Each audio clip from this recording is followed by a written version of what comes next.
Hello and welcome to crack academy. My name is Shashank Roy और फिर से एक नया टॉपिक आया हुआ है डाउन टू अर्थ मैगजीन से।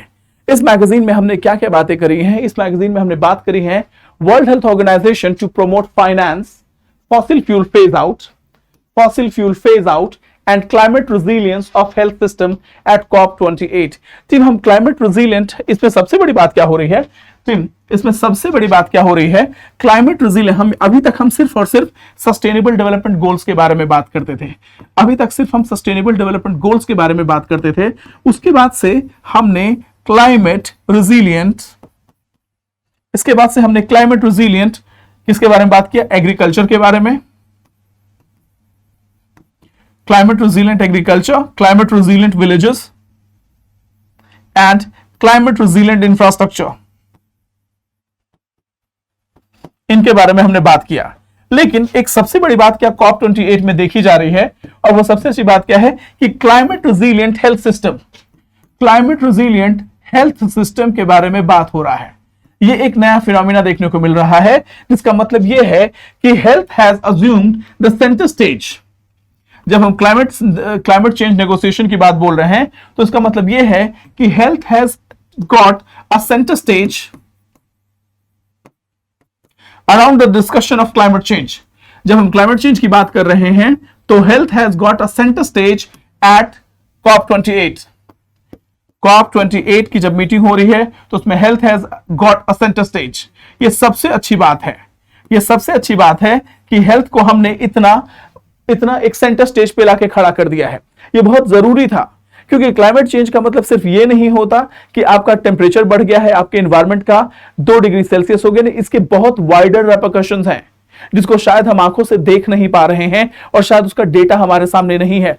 और उसके अलावा एक दूसरी बात जो है phasing out fossil fuel. Now phasing out और फेजिंग डाउन दोनों में अलग है। फेजिंग आउट का मतलब यह है कि आपने फॉसिल फ्यूल को बिल्कुल बंद कर दिया है, जो इंडिया जैसी कंट्री के लिए पॉसिबल नहीं है। फेजिंग डाउन का मतलब यह है कि स्टेज बाय स्टेज आप फॉसिल फ्यूल को जो है कम करेंगे। स्टेज बाय स्टेज आप अपने फॉसिल फ्यूल को क्या करने वाले हैं? कम करने वाले हैं। ये है। और उसके अलावा और क्या करेंगे? आप ऑल्टरनेटिव सोर्सेस को आप इंक्रीज करेंगे। ये आपके रिन्यूएबल सोर्सेस को आप इंक्रीज करेंगे। ये दोनों चीजें बहुत इंपॉर्टेंट है।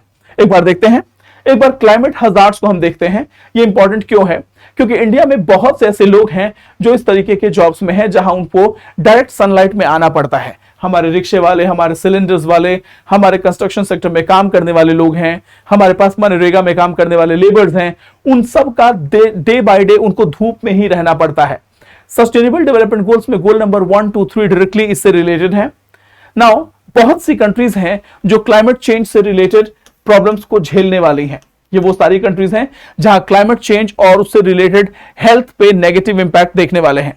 इंडिया के इंडस्ट्रीज की बात बोलें तो क्लाइमेट चेंज जो है इंडियन इंडस्ट्रीज को बहुत बड़े लेवल पे डैमेज करने वाला है, क्योंकि जब आप ग्लोबल वार्मिंग की बात करेंगे, क्लाइमेट चेंज की बात करेंगे तो हीट इंड्यूस्ड इलनेस होगा, जैसे इंजरी एंड मोर्टालिटी होगा, हीट रिलेटेड इलनेस होगा, रेस्पिरेटरी ब्रीदिंग से रिलेटेड प्रॉब्लम हो सकता है, वाटर बोर्न डिजीजेस भी फैलेंगे क्योंकि ह्यूमिड क्लाइमेटिक कंडीशन में डिजीज ट्रांसमिशन इजी हो जाता है, जूनोटिक डिजीजेस फैलेंगे, वेक्टर बोर्न डिजीजेस फैलेंगे, malnutrition and food borne diseases, non communicable disease, mental and psychological health भी इंपैक्ट होगा और आप शायद काम करने की कैपेसिटी में नहीं रहेंगे। सो वर्ल्ड हेल्थ ऑर्गेनाइजेशन ने इस बारे में डिस्कशन करना शुरू कर दिया है कि, और चलिए बात करते हैं। Now introduction. पहली बार 27 सालों में United nation conference of party में एक पूरा का पूरा चैप्टर हेल्थ के ऊपर है, जिसका टाइटल है health relief recovery and peace will be held on December 3rd। Already health किया जा चुका है। Health relief recovery and peace, ये एक पूरा डेडिकेटेड डे डिस्कस किया गया COP28 में। COP28 की हेल्थ मिनिस्ट्रियल मीटिंग में क्या हुआ? पहला क्लाइमेट हेल्थ मिनिस्ट्रियल मीटिंग हो रहा है। 27 सालों में पहली बार COP28 में हेल्थ मिनिस्ट्रियल मीटिंग हो रही है, जिसमें 50 मिनिस्टर्स होंगे health, environment and other sector से। Health, environment and other sector से अलग अलग मिनिस्ट्री से 50 मिनिस्टर्स होंगे जो कलेक्टिवली डिस्कस करेंगे। वर्ल्ड हेल्थ ऑर्गेनाइजेशन के डायरेक्टर जनरल का यह कहना है कि COP28 में सबसे पहले फॉसिल फ्यूल को फेज आउट करना है, क्लाइमेट रेजिलिएंट हेल्थ सिस्टम को प्रमोट करना है और फॉसिल फ्यूल सब्सिडीज को रीडायरेक्ट करनी है टुवर्ड्स हेल्थ सेक्टर। यानी कि फॉसिल फ्यूल में जो मिलने वाली सब्सिडी है उसको हमें फॉसिल फ्यूल से हटा के हेल्थ सेक्टर की तरफ चैनलाइज करना है ताकि ज्यादा रिसोर्सेज हेल्थ सेक्टर को मिल सके और क्लाइमेट रेजिलिएंट हेल्थ सेक्टर को हम प्रमोट कर सकें। This is what is the purpose. Now climate change और हेल्थ का क्या रिलेशन है? क्लाइमेट चेंज हेल्थ के लिए बहुत बड़ा रिस्क पैदा करता है। अब देखा जाए तो इंडिया की अगर बात बोलें तो कम से कम 86 दिन, लगभग आपका 2.5 महीना एक्सट्रीम हीट में हम रहते हैं, लेकिन इस बार इससे ज्यादा बढ़ गया है। लगभग अब हम 100 डेज जो है एक्सट्रीम हीट में रहते हैं। आपका जून जुलाई अगस्त, मई जून जुलाई अगस्त आप मान लीजिए ये एक्सट्रीम हीट वाले हैं। गर्मी तो अप्रैल में भी है, मई जून जुलाई अगस्त में मैक्सिमम हीट हम फेस करते हैं। नाउ इन अगर 100 डेज की बात बोलें तो ये बहुत ही थ्रेटनिंग होते हैं जब इंडियन कॉन्टिनेंट का टेम्परेचर बहुत ज्यादा होता है और सबसे ज्यादा टेम्परेचर देखा गया है 2018-2022 के बीच में। वर्ल्ड हेल्थ ऑर्गेनाइजेशन का यह कहना है कि हमें क्लाइमेट चेंज को एड्रेस करना होगा क्योंकि इसके ऊपर क्योंकि इसका इंपैक्ट हेल्थ के ऊपर ज्यादा है और हमें फंड्स को रीडायरेक्ट करना होगा फॉसिल फ्यूल से एग्रीकल्चर के हेल्थ की तरफ। हम 365 दिन में कम से कम 100 दिन ऐसे होते हैं जब हम एक्सट्रीम हीट वाले एनवायरनमेंट में रहते हैं। इसमें बच्चे, बूढ़े, जवान, प्रेग्नेंट लेडीज और कल कारखानों में काम करने वाले लोग होते हैं। हीट का बहुत ही नेगेटिव इंपैक्ट है। ऐसा नहीं है कि सिर्फ 2 डिग्री सेल्सियस बढ़ जाने से क्या हो जाएगा, ठीक है। तो इस तरीके से COP28 में हेल्थ और क्लाइमेट मिनिस्ट्रियल डिक्लेरेशन इशू कर दिया गया, जिसका पर्पस यह है कि हर एक पार्टी को इन्वॉल्व किया जाए ताकि अर्जेंट एक्शन लिया जा सके हेल्थ और क्लाइमेट चेंज से रिलेटेड। नाउ डॉक्यूमेंट प्रिपेयर हो चुका है and it is a non binding agreement. ये नॉन बाइंडिंग अग्रीमेंट है पहले और मुझे ऐसा लगता है कि it will be A nationally determined contribution. Her country अपने अपने रिसोर्सेज, कैपेसिटी और कैलिबर के बेसिस पे डिसाइड करेगा कि वो कितना क्या टारगेट लेंगे और कैसे करेंगे। Now gaps and concern. 91% of nationally determined contribution mention health consideration. Gaps exist with only 16% including standalone target for air pollution. Team nationally determined contribution में हमने हेल्थ से रिलेटेड हर एक एस्पेक्ट को डिस्कस किया है ऑलरेडी, लेकिन एयर पॉल्यूशन और इससे होने वाले जो डैमेज है, एयर पॉल्यूशन और इससे जो होने वाले डैमेज हैं उसको डिस्कस नहीं किया है और इसी के बारे में कहा जा रहा है। कंसर्न यही है कि नेशनली डिटर्मिन्ड कंट्रीब्यूशन में हमने एयर पॉल्यूशन के बारे में स्पेसिफिकली मेंशन नहीं किया है, जो कि बहुत बड़ा चैलेंज है। नाउ ड्राफ्ट डिक्लेरेशन में कोई भी फॉसिल फ्यूल के बारे में बात नहीं की गई है। फॉसिल फ्यूल को फेज आउट करने के बारे में कहा गया है। डेवलपिंग कंट्रीज पूरा जोर दे रहे हैं कि फॉसिल फ्यूल को फेज आउट किया जाए, जबकि डेवलप्ड नेशन का कहना है कि फॉसिल फ्यूल को फेज आउट किया जाए, जबकि डेवलपिंग कंट्रीज का कहना है कि नहीं, फेज आउट करने की जरूरत नहीं है, फेज डाउन करने की जरूरत है। उसके अलावा COP28 हेल्थ पैविलियन में डिस्कशन किया गया। 40 इवेंट ऑर्गेनाइज किए गए हैं दिसंबर 1 से लेकर 12 तक। उसके अलावा एक और ग्रुप बनाया गया, alliance for transformative action on climate and health.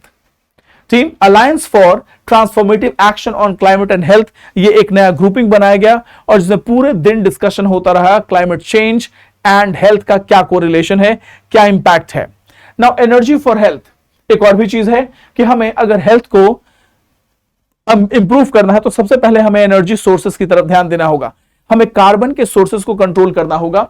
Energy for health installing opening on December 2 ये हो चुका है। Importance of decentralised renewable energy solution for health care sector. जब तक हम कोल फायर्ड पावर प्लांट और फॉसिल फ्यूल को use करते रहेंगे तब तक हम एयर पोल्यूशन को कंट्रोल नहीं कर पाएंगे और हेल्थ को कंट्रोल नहीं कर पाएंगे। इसीलिए जरूरत इस बात की है कि हमें रिन्यूएबल सोर्सेस की तरफ ध्यान देना होगा, रिन्यूएबल सोर्सेस की तरफ ध्यान देना होगा, specially for energy production. Energy को प्रोड्यूस करने के लिए हमें रिन्यूएबल सोर्सेस की तरफ ध्यान देना होगा और तब जाके हमारा ये मिशन पूरा होगा।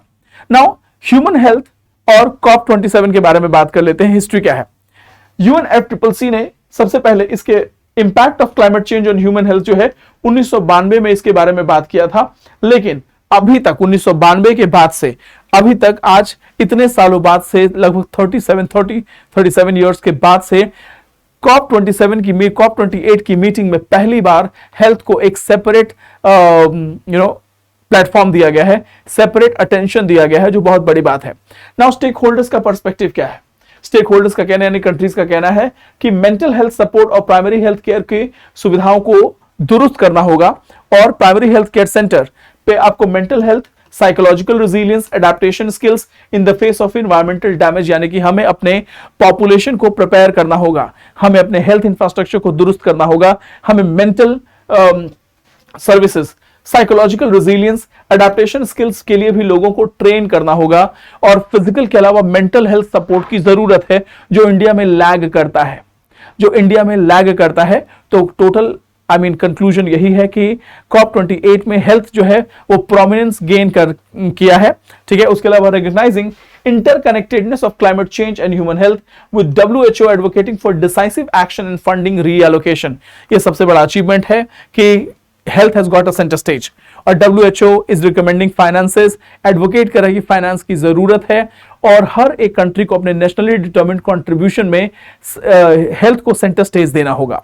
So this is it in this article. हम फिर से मिलेंगे नए आर्टिकल के साथ, तब तक के लिए thank you so much. God bless you all. जय हिंद, जय भारत। Thank you.